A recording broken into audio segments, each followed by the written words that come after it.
किसी आश्रम में एक साधु रहता था। काफ़ी सालों से वह उसी आश्रम में रहता था। अब वह काफ़ी वृद्ध हो चला था और मृत्यु को निकट महसूस कर रहा था, लेकिन संतुष्ट था कि 30 सालों से उसने प्रभु का सिमरन किया। उसके खाते में ढेर सारा पुण्य जमा है, इसलिए उसे मोक्ष मिलना तो तय ही है। एक दिन उसके ख्याल में एक स्त्री आई। स्त्री ने साधु से कहा, अपने एक दिन का पुण्य मुझे दे दो और मेरे एक दिन का पुण्य तुम वरण कर लो। इतना कह वह स्त्री लोप हो गई। साधु बहुत बेचैन हुआ कि इतने बरस तो स्त्री ख्याल में न आई। जब अंत नजदीक आया तो वह स्त्री ख्याल में आने लगी। फिर उसने ख्याल से झटक दिया और प्रभु स्मरण में बैठ गया। स्त्री फिर से ख्याल में आई।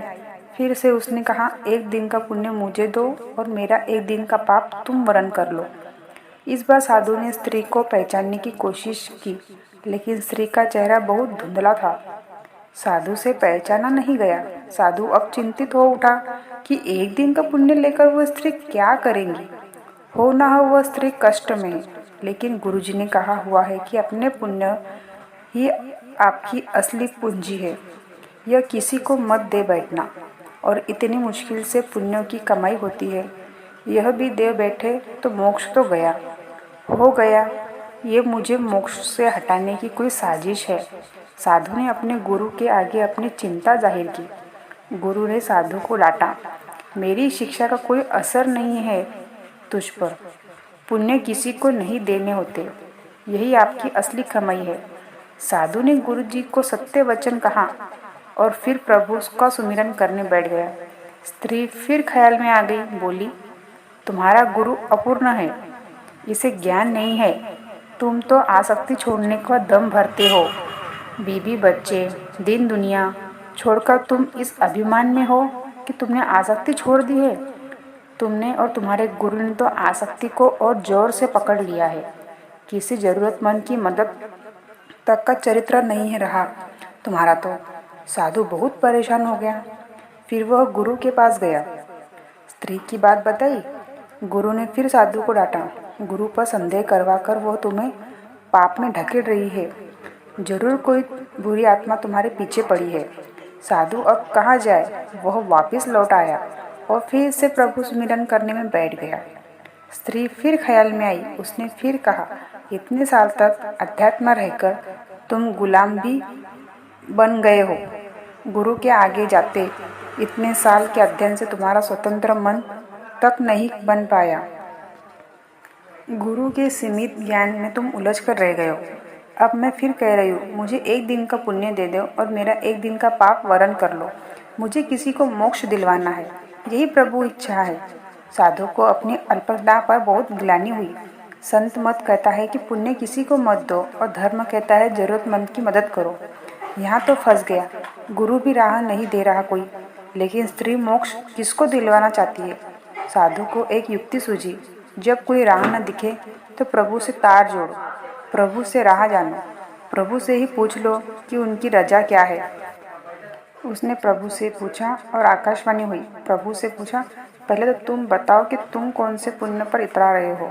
साधु बोला, मैंने 30 साल प्रभु सुमिरन किया, 30 साल से भिक्षा पर रहा हूँ, कुछ संचय नहीं किया, त्याग को ही जीवन माना, पत्नी बच्चे तक सब त्याग कर दिया।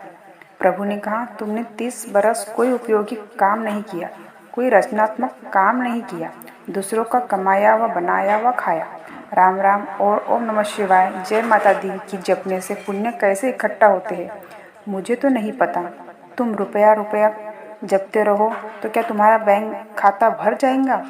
तुम्हारे खाते में शून्य पुण्य है। साधु बहुत हैरान हुआ, बहुत सदमे में आ गया, लेकिन हिम्मत करके उसने प्रभु से पूछा, फिर वह स्त्री पुण्य क्यों मांग रही है? प्रभु ने कहा, क्या तुम जानते हो वह स्त्री कौन है? साधु ने कहा, नहीं जानता, लेकिन जानना चाहता हूँ। प्रभु ने कहा, वह तुम्हारी धर्म पत्नी है, तुम जिसे पाप का संसार छोड़कर आए थे। कुछ पता है वह क्या करती है?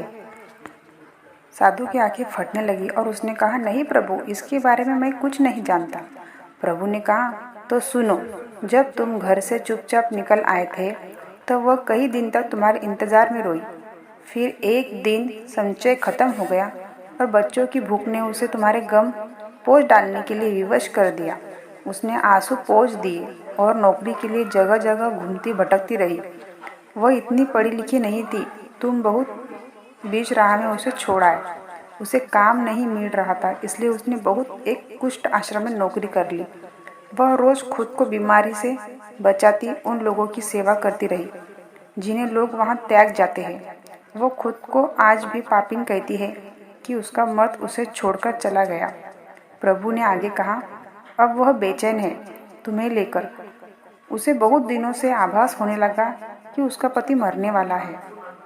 वह यही चाहती थी कि उसके पति को मोक्ष मिले, जिसके लिए वो घर से गया है। उसने बारंबार प्रभु को अर्जी लगाई कि प्रभु मुझे पापी की जिंदगी काम आ जाए तो ये ले लो, उन्हें मोक्ष जरूर देना। मैंने कहा उसे कि अपना एक दिन उसे दे दो।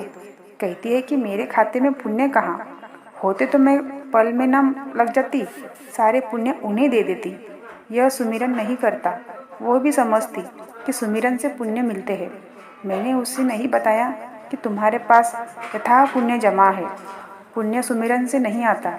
मैंने उसे कहा कि एक साधु है, उससे एक दिन का पुण्य मांग लो, और अपने एक दिन का पाप देकर उससे सवाल किया कि ऐसा कौन होगा जो पाप देकर पुण्य देगा। मैंने उसे आश्वस्त किया कि साधु लोग ऐसे होते हैं। वह औरत अपने पुण्य तुम्हें दे रही थी और तुम न जाने कौन से हिसाब किताब में पड़ गए। तुम तो साधु भी ठीक से नहीं बन पाए। तुमने कभी नहीं सोचा कि पत्नी और बच्चे कैसे होंगे, लेकिन पत्नी आज भी बेचैन है कि तुम लक्ष्य को प्राप्त हो जाओ। तुम्हारी पत्नी को कुष्ठ रोग है, वह खुद मृत्युशैया पर है, लेकिन तुम्हारे लोग मोक्ष चाह रही है। तुम सिर्फ अपने मोक्ष के लिए 30 बरस से हिसाब किताब में पड़े हो। साधु के बदन पर पसीने की बूंदें बहने लगी, सांसें तेज होने लगी। साधु हड़बड़ाकर उठ बैठा। उसने माथे पर पसीना बह रहा था। उसने बाहर झांककर देखा, सुबह होने को थी। उसने जल्दी से अपना झोला बांधा और गुरुजी के सामने जा खड़ा हुआ। गुरुजी ने पूछा, आज इतने जल्दी भिक्षा पर? साधु बोला, घर जा रहा हूँ। गुरुजी बोले, अब क्या घर जाने के लिए बात कर रहे हो? साधु बोला, धर्म सीखने। धर्म केवल यह नहीं है कि मंदिरों की घंटी बजाए, घंटों पूजा करे, मस्जिदों में जाकर नमाज पढ़े, गिरजाघर में जाकर प्रार्थना करे, गुरु ग्रंथ साहब का पाठ करे। ये तो सब धर्म जोड़ने और सीखने का केंद्र है। असली धर्म तो वो है कि किसी भूखे को खाना खिलाए, किसी अंधे को सड़क पार कराए, किसी ज़रूरतमंदों की सहायता करे, किसी बीमार असहाय का इलाज कराए, किसी छात्र की पढ़ने में सहायता करे। यही असली धर्म है, यही असली पुण्य है। पूजा पाठ दिखावा करने से आपके पुण्य नहीं बढ़ेंगे। वास्तविक किसी की सच्ची मदद करेंगे तभी आपके वास्तविक पुण्य का खाता बढ़ेगा। जय श्री कृष्ण।